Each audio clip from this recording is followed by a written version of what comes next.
Channel again स्वागत है एक और नई वीडियो में, एक और नई फ्रेश एपिसोड में। This is the key. ये है ऑल्टो K10। अब ये किसी रीज़न से ही जो है वो आपको देखने को नजर आएगी माउंटेन्स में। इसका तो वैसे 800 सीसी वाला जो इंजन है वो तो डिसकंटिन्यू कर दिया फॉर सम रीज़न, समझ में नहीं आता। शायद BS6 स्टेज 2 रीज़न उसके पीछे रहा है।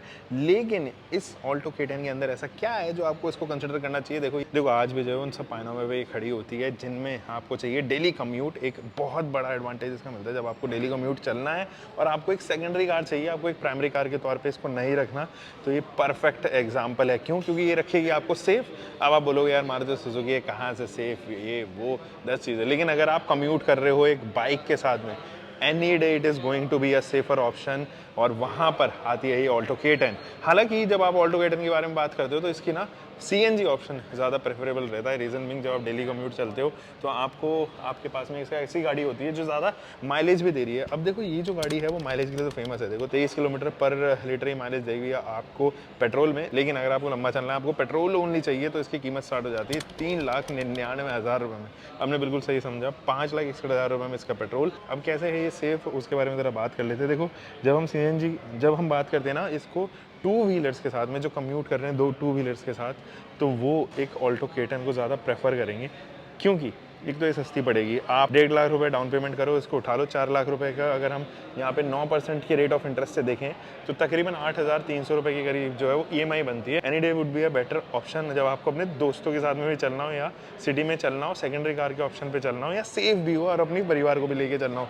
सिटी कम्यूट के लिए परफेक्ट एग्जाम्पल। एनीवे, अब ज़रा ऑल्टो का एक क्विक वॉक अराउंड करते हैं। देखो अगर आप इस वाले एंगल से देखोगे ना, यहाँ पर आप देखो एक हेडलाइट यूनिट जो है वो आपको ऑफर की गई है। ये हेडलाइट यूनिट आपको हालांकि बहुत सारे क्रोम मैश पैटर्न के साथ में दी गई है। तो यहाँ देखो ये बहुत सारे क्रोम मैश पैटर्न इसके ऊपर दिए गए हैं, बहुत अच्छी लग रही है। ब्लैक आउट किया गया है और छोटी सी ये जो इसकी हेडलाइट यूनिट है बहुत ही अमेजिंग यहाँ पर लग रही है। रिफ्लेक्टर बेस्ड ही आपको हेडलाइट यूनिट देखने को नजर आएगी। इसके अंदर दिया गया है छोटा सा बल्ब जिसको हम क्लियर लैम्प भी कहते हैं, और क्यूट सा छोटा सा बल्ब है वो देखो आपको बिल्कुल यहाँ पर पोजीशन नजर आ रहा हो। फिट एंड फिनिश की प्रॉब्लम नहीं है, एकदम क्लियर फिट एंड फिनिश है। कहीं से भी जो है वो आपको एक्स्ट्रा एक्सेस प्लास्टिक जो है निकलता हुआ नजर नहीं आएगा, ना ही प्लास्टिक क्वालिटी पे कोई सवाल यहाँ पर है। ये देखो एक्स्ट्रा अगर आप यहाँ पे प्लास्टिक की क्लैडिंग देखोगे ना, इसमें भी फिट एंड फिनिश की प्रॉब्लम नहीं देखने को नजर आ रही है। एनीवे, हम इन लैंप्स पे आते हैं। यहाँ पर आपको टर्न इंडिकेटर दिया गया है एंड इस वाले पोजीशन से अगर आप देखें तो यहाँ पे क्रोम मैश पैटर्न है और ये हनीकॉम्ब स्ट्रक्चर काफ़ी बड़े से पैटर्न जो है वो इसके अंदर दिए गए हैं। और इसका एक रीज़न है ताकि ये जो है वो आपको एक हीट कन्वेक्शन अच्छा दे सके। जब भी आप गाड़ी को लेके चल रहे हो तो इन पैटर्न्स के थ्रू जो है वो हीट कन्वेक्ट हो सके, इसके कंडेंसर यूनिट तक पहुँचे। और नीचे भी जो है वो एयर डैम अच्छा खासा दिया गया है। नीचे एक सिल्वरिश फिनिश दी गई जो बता रही है कि डुअल टोन ट्रीटमेंट का भी इस्तेमाल हम कर सकते हैं यहाँ पे। तो हुड में यहाँ अगर आप देखोगे तो बहुत भी छोटा सा स्लीक सा हुड है और इस वाली प्रोफाइल से काफ़ी छोटी सी गाड़ी यहाँ पर देखने को नज़र आती है। अब दोस्तों इसके साइड प्रोफाइल में चलते हैं। यहाँ है ना कमाल, ये है वो 145 इंचज़ के टायर जो बहुत टाइम से वैसे तो ऑल्टो में आ रहे हैं और मैकफर्सन स्टड्स का इस्तेमाल किया है। छोटे मोटे पॉट होल कवर करने में ये बिल्कुल आपको निराश नहीं करेगी और बड़े पॉट होल्स में ज़रूर आपको धीरे उतारना पड़ेगा। इसीलिए इनकी प्रोफाइलिंग जो है वो 80 रखी गई है। यहाँ जो एस्पेक्ट रेशियो है ना ये काफ़ी बड़ा रखा गया है ताकि बड़ा भी अगर गड्ढा है तो ये कम से कम एब्जॉर्ब कर ले, इसलिए ये वाला पोर्शन जो है वो मोटा रखा गया है। इसको जितना पतला करते जाओगे उसमें आपको ग्रिप तो मिलेगी, लेकिन कंफर्ट जो है वो कहीं ना कहीं रिड्यूस होगा जब हम पॉट होल कवर करने के बारे में बात करते हैं या फिर बड़े बड़े खड्डे कवर करने के बारे में बात करते हैं। देखो कितना बड़ा जो है वो गैप दिया गया और बहुत ही बड़ा सा एकदम जो है वो, ताकि सस्पेंशन भी ट्रैवल कर सके और इधर उधर जो वो कोलाइड ना हो। मड फ्लैप भी यहाँ पर दिए गए हैं। डिसेंट आपको जो है वो यहाँ पे ग्राउंड क्लियरेंस ऑफर होती हुई नजर आएगी। इनफैक्ट प्लास्टिक की क्लैडिंग भी है तो कि अननेसेसरी के स्क्रैच ना लग सके। यहाँ पर जो है फेंडर माउंटेड इसका टर्न इंडिकेटर ऑफर किया गया है और ये रहे वो ORVM जिसके ऊपर एक अलग सा डिज़ाइन पैटर्न भी दिया गया ताकि ये मोनोटोन ना लगे, एक जैसी ना लगे, मतलब स्वभाव ऐसा लगे इसकी यार कहीं ना कहीं जहाँ पर भी जिस भी एंगल से मैं देखूँ थोड़ा अलग सी डिफरेंट नज़र आए। एक ही वो मोनोटोन ट्रीटमेंट से गाड़ी जो है वो काफ़ी बोरिंग से होने लग जाती है। इसी वजह से लोग अक्सर जो है वो आफ्टर मार्केट ट्रीटमेंट कराते हैं, कुछ ना कुछ करवाते हैं, जैसे ये बॉडी कलर करवा लेंगे या फिर इसके ऊपर क्रोम लगवा लेंगे तो ये ना लगे। इस वजह से थोड़ा बिजी डिज़ाइन कहीं ना कहीं एलिमेंट जो है वो देने की कोशिश की गई है। रेगुलर वाइपर सेट आपको मिलते हैं। ये जो वाइपर सेट है वो बहुत ही रेगुलर है। आपको आफ्टर मार्केट अगर आप इनको लेने भी जाओगे तो 350 रुपये में हेला के मिल जाते हैं। ये कौन सी कंपनी के हैं इस पे तो अभी मार्क्ड नहीं है, लेकिन कोई ना कोई थर्ड पार्टी ज़रूर यहाँ पर जो है वो मारुति सुजुकी ने रखा होगा या वेंडर यहाँ पे रखा होगा। यहाँ अगर आप देखोगे कोई भी रूफ रेल नहीं है, छोटी गाड़ी है यार, आपके गैराज में आ जाए, इसलिए जो है उसको छोटा भी बना गया। अब ये है इसकी साइड प्रोफाइल, यहाँ से देखो, इजंट दिस अमेजिंग, मतलब बढ़िया लगती है देखने में, एकदम गदर बॉडी कलर आपको जो है वो यहाँ पे हैंडल बार्स मिलेंगे, चमचमाता पेंट जिसमें कोई भी क्वालिटी इश्यूज नहीं है। ऊपर भी रेन वाइजर जो है वो दिया गया है ताकि जब ऐसा मौसम हो, जब भी पकौड़े खाने का आपका मन करे, ऐसे वाला मौसम आ जाए, तो ये विंडो ज़्यादा नहीं थोड़ी सी डाउन करो और आपके बाद में सारी वो फ्रेश हवा जो है यहाँ पर पहुँचती रहेगी। लगी लाइटिंग काफ़ी ठीक है, मज़ा आ रहा है मेरे को भी यहाँ पे जो है वो शूट करने में। और ये देखो, ये जो प्लास्टिक की क्लैडिंग है, ये सर्कुलर नहीं बनाया जा सकता था, तो इसका पार्ट जो है वो कुछ इस तरीके से यहाँ पर रखा गया है ताकि परेशानी ना हो, और ये जो पूरा सर्कल है वो तो कंप्लीट यहाँ पर हो सके। तो ये प्लास्टिक की cladding throughout the body, torsion beam पीछे दिया गया है, और ये जो पाइप आप देख रहे हो ना, ये वाले पाइप से ही जो है वो आगे तक फ्यूल भी जाता है। अक्सर चोर क्या करते हैं, इस वाले पाइप को काट देते हैं ताकि यहाँ से ईजिली जो है वो पीछे से निकाला जा सके तेल, और आपका फ्यूल टैंक जो है वो खाली कर देते हैं। तो ये भी एक सॉल्यूशन ऐसे हो सकता है कि मैन्युफैक्चरर्स को इस वाले पाइप को कुछ इस तरीके से बनाना चाहिए कि ये गाड़ी के अंदर तक जाए, या इनफैक्ट ये वाला जो पोर्शन है वो खाली ना रहे। खाली रहेगा तो फिर ऑब्वियसली यहाँ से जो है पाइप निकालना पड़ेगा। यहाँ पर भी पीछे सेम, यहाँ पर ज़रूर आप देख पाओगे कि ये प्लास्टिक की ऊपर से कवर लगाया गया है ताकि एक एलॉयविश ट्रीटमेंट, एक छोटा सा एलॉय व्हील जैसा लगे ये देखने में। पीछे ब्लैकआउट फिनिश जो है वो की गई है। So this is how it is. ये है ऑल्टो K10। पीछे से चलो, इट्स हाई टाइम कि इसकी बूट एक्सेस कर सकें और आपको बता सकें। ये जो चाबी है ना, ये इसमें 2 बटन आते हैं लॉक अनलॉक मैकेनिज्म के साथ में, और एक रेगुलर चाबी है, न जाने कितने सालों से आ रही है मारुति सुजुकी के अंदर। मुझे लगता है इसके डिज़ाइन एंड डेवलपमेंट में थोड़ा तो काम किया जा सकता था, लेकिन यहाँ पर जो है हमारे सुजुकी बहुत ज़्यादा इंटरेस्टेड नहीं है अपनी चाबियों को बदलने में। ये भी डिज़ाइन हम न जाने कब से देख रहे हैं। डिज़ायर में आया करता था पुरानी जनरेशन स्विफ्ट में आया करता था, and there is no change, अभी तक कोई बदलाव नहीं है उसके अंदर। चलो जी, अब ज़रा बात कर लेते हैं ये स्पॉइलर के बारे में। ये है बड़ा सा स्पॉइलर, भाई साहब क्या भयानक लग रहा है। अगर इस एंगल से किसी देखोगे ना, आप बता नहीं पाओगे दिस इज ऑल्टो। और इस एंगल से ये जो स्पॉइलर है उसका डिज़ाइन भी मुझे तो काफ़ी अच्छा लग रहा है। प्लास्टिक क्वालिटी इज़ गुड इस स्पॉइलर की, और अच्छे से जो है वो फिट भी किया गया है। हालांकि ये जो स्पॉइलर है वो आप देखोगे कि ये एसेसराइज्ड है, और ये इस एसेसरी ऑल्टो K10 की एसेसरी पैक में आता है, जिसमें से ये तमाम चीज़ें 20,000 रुपये तक की जो है इसके अंदर एसेसरी लगी हुई है। आप चाहें तो ये लगवा सकते हैं। देखो, अब क्योंकि ये एंट्री लेवल हैचबैक है, तो आप एक्सपेक्ट नहीं कर सकते कि इसके अंदर किसी भी तरीके का जो है वो डिफॉगर यूनिट आए। यहाँ पर तो कोई भी डिफॉगर यूनिट नहीं है दोस्तों, लेकिन एक हेडलाइट यूनिट हाई माउंटेड जो है यहाँ पर ज़रूर ऑफर की गई है। ये है ब्रेक लैम्प, जिसको हाई माउंटेड स्टॉप लैंप्स भी कहते हैं, या ब्रेक लैंप्स भी यहाँ पर कहा जाता है। So these are high mounted stop lamps. नीचे आता है ऑल्टो की बैजिंग यहाँ पर, और यहाँ पे K10 की बैजिंग आती है। लॉर्ड K10 की आनी चाहिए। मुझे लगता है कि लोग अब जो है वो K10 हटा के और लॉर्ड ऊपर जो है वो लॉर्ड लिखवा लिया करेंगे, ताकि ये बताया जा सके कि भाई मैं ऑल्टो ओन करता हूँ, मेरे से थोड़ा सा दूर रहना। ऑफ रोडिंग के मामले में मेरा कोई मुकाबला है नहीं यहाँ पे। यहाँ अगर आप देखोगे तो ये बड़ी सी टेल लाइट यूनिट्स हैं। अब मैं बड़ी क्यों कह रहा हूँ, ये देखो बॉडी प्रोफाइल पीछे से देखो, एंड उससे अब देखो कि ये बड़ी लग रही है कि नहीं। मतलब बहुत ही अमेजिंग सी। इस पे भी अगर आप देखोगे तो हनीकॉम स्ट्रक्चर्स हैं, पैटर्न है बहुत सारे, और ये अच्छे लग रहे हैं इस पैटर्न पे। यहाँ अगर आप देखोगे टर्न इंडिकेटर ऑफर किए गए हैं, यहाँ पे रिवर्स लैंप, एंड नीचे जो है वो फॉग लैंप, ब्रेक लैंप भी जो है वो ऑफर किए गए हैं। तो these are brake lamp, reverse lamp and turn indicator यहाँ आपको ऑफर किए गए हैं। केवल और केवल 2 यहाँ पे जो है वो पार्किंग सेंसर्स ऑफर किए गए, एंड द रीज़न इज़ छोटी मिड साइज आपको यहाँ पे गाड़ी देखने को नजर आएगी। और ये मिड साइज गाड़ी होने की वजह से कॉस्ट कटिंग कहीं ना कहीं मैन्युफैक्चरर्स के लिए भी ज़रूरी होती है। यहाँ पर स्किड प्लेट ज़रूर ऑफर की गई है, उसके ऊपर भी हल्का सा ट्रीटमेंट है। ये भी आपको जो है वो एसेसराइज्ड ही मिलेगी। अब लेट्स सी, इसके अंदर जो है वो एक टच बटन यानी कि रिक्वेस्ट सेंसर नहीं दिया गया है। यहाँ पर जो है वो एक्सपोजिंग आपको जो है वो देखने को नजर आएंगी। अब क्योंकि इसका बटन अंदर दिया है, लेकिन मैं अंदर नहीं जा सकता, तो आपको यहीं से खोल के इसको दिखा देता हूँ।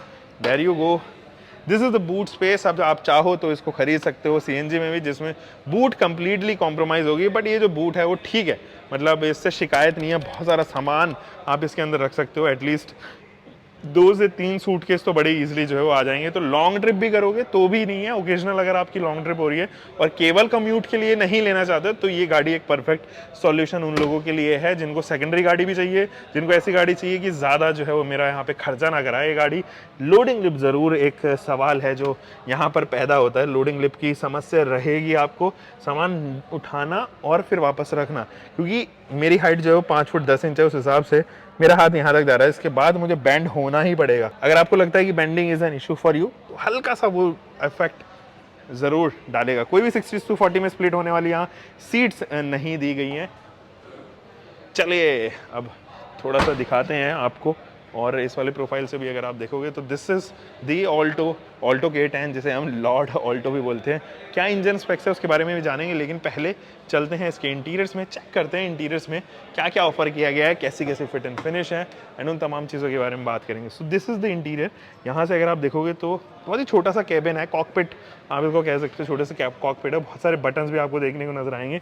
लेकिन पहले इस वाली प्रोफाइल से चलते हैं। तो दिस इज़ हाउ ये जो एक्स्ट्रा पार्ट है ये एसेसराइज्ड है, डीलर एंड से ही देखने को नजर आएगा। मिलेगा आपको बॉटल होल्डर मिलती है, मैगजीन के लिए आप सामान वगैरह, यहाँ पर मैगजीन होल्डर आप इसको कह सकते हो। स्पीकर सेट आपको उधर देखने को नजर आएगा, इस वाले वेरिएंट में तो आता है, छोटे वाले वेरिएंट में ये फॉक्स ही दिया जाएगा। यहाँ पे देखो बॉटल का निशान भी दिया गया है, बता रहा है कि भाई अगर यहाँ पे बॉटल के अलावा कुछ और रखा तो गलत बात होगी। यहाँ पे अगर आप देखेंगे छोटी सी मेटल क्रोम फिनिशिंग जो है वो दी गई है ताकि और अच्छा जो है प्रेजेंस इसका हो सके। चलिए इनग्रेस करते हैं, बहुत ही इजी इनग्रेस है वैसे तो इस गाड़ी के अंदर आना। पीछे तक जो है मैंने ये सीट्स को कर दिया है। अब देखो ये है इसका स्टेयरिंग कॉलम। इस स्टेयरिंग कॉलम को अगर आप देखोगे तो आपको रियलाइज़ होगा कि सुजुकी का लोगो बिल्कुल बीच में दिया गया है, और इस तरफ से लेफ्ट साइड में अगर आप देखेंगे तो बहुत सारे बटन्स हैं, ऊपर नीचे लेफ्ट राइट, यहाँ पे कॉल पिकअप एंड ड्रॉप के बटन्स हैं, अच्छे लग रहे हैं। यहाँ पर सैटिन फिनिशिंग ऑफर की गई है, इसके ऊपर एक्स्ट्रा कवर दिया गया है ताकि आप बाहर से आफ्टर मार्केट ना कराएं। तो ये जो कवर है ये भी एसेसराइज्ड है by the way, and this is a key fob. अब लगाते हैं इस की को यहाँ पर, तो यहाँ अगर आप देखोगे तो लॉक, फिर ACC, फिर यहाँ पर आता है सारे इलेक्ट्रॉनिक्स जो है वो सारे इलेक्ट्रॉनिक्स इस वाले पोजीशन पे ऑन हो जाते हैं। यहाँ पे जो फॉक्स बटन दिए गए हैं, just in case you want तो कुछ ना कुछ आप यहाँ पर एड ऑन करवा सकते हैं, क्योंकि फॉक्स बटन काफ़ी सारे दिए गए हैं। ये है इसका हेडलाइट लेवलर, और ये हेडलाइट लेवलर अब आपको कुछ इस तरीके से देखने को नजर आएगा। आप इससे मूव कर सकते हो ताकि ये लेवल अप कर सके। यहाँ पे हेडलाइट लेवलिंग की जो है वो आपको सिंबल भी देखने को नजर आएगा। There you go with the instrument cluster. ये है इसका इंस्ट्रूमेंट, डिजिटल, कंप्लीटली डिजिटल, बहुत सारे इसके अंदर डैशबोर्ड सिंबल्स हैं दोस्तों। स्पीडोमीटर डिजिटल है, नीचे MID डिजिटल है, एंड ये डिजिटल कॉकपिट का पार्ट बन चुका है। यहाँ पर अगर आप देखेंगे तो कंट्रोल्स हैं ताकि AB और distance to AB and mileage को आप जीरो कर सकें, एवरेज को जीरो कर सकें, रेंज को जीरो कर सकें, तो वो तमाम चीज़ें जो है एंड रेंज को एक्सेस कर सके, तो वो तमाम चीज़ें इसी एक बटन से जो है आप हो। डिजिटल है लेकिन कोई भी टैकोमीटर नहीं दिया गया है, और डैशबोर्ड के सारे सिंबल्स आपको यहीं देखने को नजर आएंगे। This is how the infotainment system looks, और ये है इसका इंफोटेनमेंट सिस्टम। आप यहीं से सारी चीज़ें जो है वो एक्सेस कर सकते हो। मीडिया पे जाना है, आप चाहें तो इसको ब्लूटूथ से कनेक्ट कर सकते हो। ऑक्स, USB, AM, FM, ये तमाम चीजें जो दी गई है। ये जो सिस्टम है वो एंड्रॉइड ऑटो, एप्पल कारप्ले के साथ में बहुत सारे आपने देखा होगा, वैगनार के अंदर ही आता है, स्विफ्ट के अंदर ही आता है, डिजायर के अंदर आता है। तो ये तमाम जो स्पीडो, तो ये जो इंफोटेनमेंट सिस्टम है वो अच्छा है, डस्ट रिस्पॉन्स इसका अच्छा है। आप चेक करोगे तो आपको रियलाइज होगा कि ये इस सेगमेंट में आने वाली जितनी भी गाड़ियां हैं, वैसे तो बहुत ज़्यादा बची नहीं है, एंट्री लेवल में मिड साइज एसयूवी है, लेकिन क्विड से ये वे बेटर जो है वो इंफोटेनमेंट सिस्टम मुझे यहाँ पर लगता है। यहाँ पे विंडो के कंट्रोल्स दिए गए हैं, ऊपर और नीचे आप यहाँ से कर सकते हो फ्रंट रो में, क्योंकि रियर रो में जो है वो मैनुअल मैकेनिज्म यहाँ दिया गया। हैजार्ड लैंप के लिए बटन, ये है इसका AC का कंट्रोल्स, और ये भी मैनुअल ही आएंगे क्योंकि ऑटोमेटिक के साथ में आती ही नहीं है किसी भी वेरिएंट में। यहाँ से आप जो है रिसर्कुलेशन स्टार्ट कर सकते हैं, टेम्परेचर कितना रखना है उसके लिए नॉब दी गई है, एंड ये है बीच में AC का बटन। नीचे 12 वोल्ट का DC का सप्लाई दिया गया ताकि प्रैक्टिकलिटी बढ़े, एंड यहाँ पर USB-A एंड ऑक्स का जो है वो स्विच दिए गए हैं, और इस तरफ जो है वो 2 कैन होल्डर, स्टोरेज स्पेस। तो तमाम सुख सुविधाएं तो आपको इस वाले वेरिएंट में मिल ही जाती हैं। ये VXI प्लस वेरिएंट है बाय द वे, यानी कि ऑल्टो K10 का top of the line variant, और ये है आपके पास में एक gear mechanism, 5 speed manual transmission के साथ में आता है। आप चाहें तो इसको AGS में भी खरीद सकते हैं। ये है इसका यहाँ पर अगेन ग्राफिक डिज़ाइन जो आप देख पा रहे होंगे, तो ये ग्राफिक्स जो है वो अलग से दोबारा लगाई गई हैं। आपको मिलता है एक ग्लव बॉक्स जो कि काफ़ी बड़ा है, और मुझे लगता है ये इस सेगमेंट से ऊपर के जितने भी सेगमेंट है उसमें भी जो है वो काफ़ी बड़ा आपको महसूस करेगा, उन सेगमेंट में भी आपको महसूस करेगा। यहाँ पर डे नाइट RPM आना चाहिए था, वो नहीं दिया है मारुति ने, तो उसको लेके ज़रूर मेरा एक क्वेश्चन रहेगा। यहाँ पर आपको एक लाइट मिलती है जो कि शेयरेबल है, पीछे कोई भी लाइट जो है वो ऑफर नहीं की गई है। सन वाइजर्स आपको जरूर देखने को नजर आएंगे, इस तरफ भी सन वाइजर है, बट कोई भी कार्ड होल्डर या मिरर आपको नहीं देखने को नजर आने वाला। ये जो सीट्स हैं वो कोई भी एडजस्टेबल हेडरेस्ट के साथ में नहीं आती है। मेरे पास में भी ऑल्टो रह चुकी है, उस दौरान जो वो एडजस्टेबल हेडरेस्ट के साथ में आया करती थी, बट अब ऐसा नहीं है। तो ये जो सीट्स हैं, I am pretty happy with the seats, क्योंकि ये कंफर्टेबल है, कोई भी समस्या इन सीट्स को लेके नहीं है। Under Thai support is good. यहाँ पर अगर आप देखो थोड़ा डक शेप्ड है, ताकि आपको पकड़ के रख सकें, और जब भी आप हाईवेज वगैरह पे चल रहे हो तो बहुत ही ईजी रहे आपके लिए, आप एकदम आप हाईवे से बिल्कुल चिपक के और काफ़ी लंबा डिस्टेंस जो है वो कर सको। इट्स हाई टाइम चलें इसकी सेकंड रो में। देखो ये है इसकी सेकंड रो, मेरी हाइट 5 फुट 10 इंच है, उस हिसाब से यहाँ पर जो है वो स्पेस इज़ गुड। अब आगे वाली जो सीट्स है वो ऑब्वियसली मैंने आपको दिखाया था कि बिल्कुल पीछे वाली पोजीशन पे रखी हुई है, तो ये है इसका नी रूम एंड ये है इसका लेग रूम, तो ऑलमोस्ट नेग्लिजिबल ही है। बट ये जो सीट है वो एवरेज डिस्टेंस पर जो है वो माउंट की गई थी, तो अब नी रूम मुझे अच्छा मिल रहा है एंड अच्छा खासा लेग रूम भी यहाँ पर ऑफर मुझे हो पा रहा है। दोस्तों यहाँ पे जो है फ्लोर हम बहुत ही छोटा सा है, बट एक प्रैक्टिकल स्टोरेज स्पेस ज़रूर ऑफर की गई है। ये रे वो मैनुअल मैकेनिज्म जिसके बारे में बात कर रहा था, आज भी ये ऐसा लगता है स्टोन एज में हम लोग आ गए हैं और वहाँ से जो है वो ऑपरेट कर रहे हो। बहुत ही मैनुअल है, कोई इलेक्ट्रिक यहाँ पर जो है वो नहीं है, इलेक्ट्रिक की प्रेजेंस नहीं है यहाँ पर। अगेन ये टच आपको दिया गया है, कोई भी जो है वो आपके पास में यहाँ पर हेडलाइट नहीं दी गई है। इस तरफ ज़रूर एक ग्रैब हैंडल आपको ऑफर होता हुआ नज़र आएगा। शोल्डर रूम इज़ गुड, वहाँ पर कोई समस्या नहीं है। ये हेडरेस्ट जो है वो आपको देखने को नज़र आएंगे, थोड़े से पॉप्ड अप हैं और ठीक है, बढ़िया आपको जो है वो यहाँ पर कर रहे हैं। स्पेस जो है वो आपको बरकरार यहाँ पर रहेंगे। यहाँ अगर आप देखेंगे तो अच्छा खासा शोल्डर रूम, जैसे कि मैंने आपको बताया था हेडरेस्ट जो है वो एडजस्टेबल नहीं है। आई विश कि मैं इनकी पॉलीथीन उतार सकता, लेकिन कुछ इस तरीके की हेडरेस्ट है, एडजस्टेबल नहीं है, बट ठीक है, मतलब मेरे को लगता है कि कोई प्रॉब्लम होनी नहीं चाहिए इनको लेकर। ऐसी आपको जो हेडरूम यहाँ पर देखने को नजर आएगा, मेरी हाइट जो है वो 5 फुट 10 इंच है, उस लिहाज से ही हेडरूम जो है वो काफ़ी अच्छा है, कोई प्रॉब्लम मुझे तो नज़र नहीं आ रही। इनफैक्ट जिस एंगल में मैं यहाँ पे बैठा हूँ ना, वो रिक्लाइन एंगल भी मुझे काफ़ी सूटेबल लग रहा है, मतलब कोई समस्या रिक्लाइन एंगल को भी लेके नहीं है। हाँ, अंडर थाई सपोर्ट में थोड़ा सा ऑब्जेक्शन जरूर मैं कहूँगा, क्यों मेरी हाइट के हिसाब से under Thai support is not good. पीछे वही लोग बैठे हैं जिनकी हाइट 5 फुट 6 इंच या उनसे नीचे हो, अंडर थाई सपोर्ट को लेके आपको थोड़ा सा इशू आए। अब और चीज़ों के बारे में बात करते हैं, कितने कलर ऑप्शन, कौन सा इंजन है वो तो दिखाना ही भूल गए दोस्तों। जो इंजन बे का मैकेनिज्म है वो वही रेगुलर मैकेनिज्म है, और यहाँ पर आपको लगे थोड़ा ऑड फिटेड है, मूव करता है। दोस्तों ऑल्टो K10 यानी कि K सीरीज का इंजन, और यहाँ पर आपको आता है 1000 सीसी का इंजन। ये जो इंजन है 3 सिलेंडर इंजन है, बहुत टाइम से ये इंडियन मार्केट में अवेलेबल है। BS6 स्टेज 2 रेडी नहीं हो पाया था 800 सीसी का इसका इंजन, इसलिए उसको डिसकंटिन्यू यहाँ पर कर दिया गया। अब ऑल्टो K10 ही आपको मिलेगी as entry level hatchback all across India. Major competition आपको क्विड से देखने को नजर आता है, और कोई ज़्यादा कॉम्पिटिशन इसके है नहीं। ये जो इंजन है वो तकरीबन प्रोड्यूस करता है 65 bhp की पावर, आपको देगा 89 न्यूटन मीटर का टॉर्क। एंड ये जो इंजन है वो एक्चुअली 3 सिलेंडर इंजन है, रिफाइंड है। यही रीज़न है कि Maruti Suzuki actually entry level hatchback में उनका कोई कंपटीशन ही नहीं है। मोनोपोली इतनी ज़्यादा है मारुति सुजुकी की इस एंट्री लेवल हैचबैक में कि वो अनडिफीटेबल है। आप देखोगे कि आप मारुति सुजुकी प्लेटफॉर्म पे पोर्टफोलियो में K10 है, एस्प्रेसो है, देन सिलेरियो और एक वैगनर जो है वो भी यहाँ पर आती है। तो ये 4 तो एंट्री लेवल या mid size SUVs, mid size hatchbacks में इनको नहीं कहा जा सकता, लेकिन ये एंट्री लेवल हैचबैक्स अनकम्पेरेबल है इनके क्रॉस कंपटीशन में। Hyundai ने ट्राई किया था ईऑन के साथ में, but it was a major failure for them. Renault Kwid ने थोड़ी मोनोपोली खींचने की कोशिश की थी, बट वो भी ज़्यादा नंबर इस टाइम्स नहीं कर पा रहे हैं। उनकी टोटल सेल्स ही 3500 यूनिट्स के आसपास आ पा रही है। तो ऐसे में it is a great car to have, daily commute के लिए आप ज़रूर इसको एक्सेस कर सकते हो। रिफाइंड 3 सिलेंडर इंजन और बाकी डिज़ाइन एंड डेवलपमेंट में काफ़ी काम किया मारुति सुजुकी ने इसके साथ में। गाइस इट्स हाई टाइम कि हम लोग जाने कितने वेरिएंट्स में आती हैं। तो this is available in the standard variant, जिसका प्राइस 3,99,000 रुपये से स्टार्ट होता है। Then comes the LXi and thereafter VXi and VXi plus. तो VXi प्लस तक जो है वो सीमित है, आप खरीद सकते हैं LXi में एंड VXi में CNG ऑप्शन। जो CNG LXi में आता है 5,61,000 रुपये के आसपास आ रहा है, एंड आप चाहें तो VXi प्लस में भी, VXi में भी इसके अंदर खरीद सकते हैं। तो this comes out to be a great option for those जो डेली कम्यूट कर रहे हैं, जिनको सस्ता AMD चाहिए, वो भी जिनको CNG चाहिए और माइलेज ऐसा चाहिए कि वो बाइक के कंपेरेबल हो जाए, एंड सेफ राइड भी चाहिए अगर आप सिटी में चल रहे हैं, तो ये उनके लिए एक परफेक्ट गाड़ी यहाँ पर बनती हुई नजर आती है। हम मिलेंगे दोस्तों एक और नई वीडियो के साथ में, आप तब तक अपना ध्यान रखें, सुरक्षित चलें। Until for next time, bye bye, keep living car, bike, whatever vehicle you are having, drive safe guys.